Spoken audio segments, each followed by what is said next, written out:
el material que utilizo en consultas es la historia de vida de la persona. ¿Okay?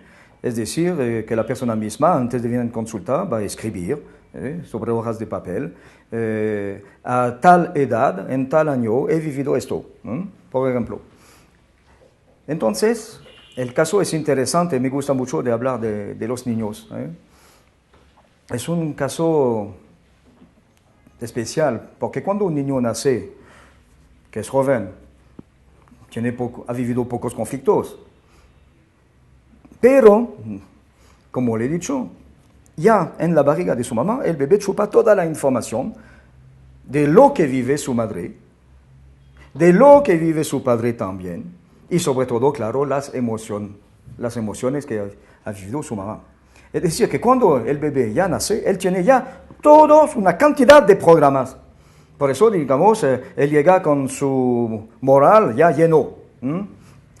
Eso significa que esos programas están en stand-by. No significa que el niño se va a enfermar de todo esto, no. Pero si en el futuro de su vida él vive un acontecimiento, y a menudo familiar, inmediatamente el programa que estaba aquí se desencadena. Y es por eso que yo he tenido clientes que vinieron por sus hijos que tenían leucemia. Es muy frecuente. Entonces, en este caso, como le digo, no es el niño que me interese a mí de ver en consulta, son los padres, para saber qué han vivido ellos anteriormente y sobre todo durante la gestación del niño.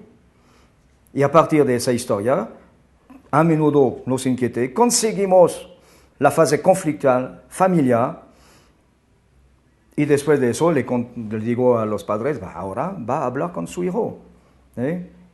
Y lo maravilloso, porque he tenido un caso de un niño con cáncer del oído medio, su mamá fue a hablar con él, le contó la fase conflictual que había vivido durante su embarazo y 10 días después, escucha bien, 10 días después ya se sanó de su cáncer. Alors la mamá habló al médico, el quirófano, y el médico le dijo, es un milagro. Porque es la realidad, es eso. Es casi un milagro cuando es tan sencillo, digamos, el proceso, cuando se comprende bien cómo funciona la enfermedad.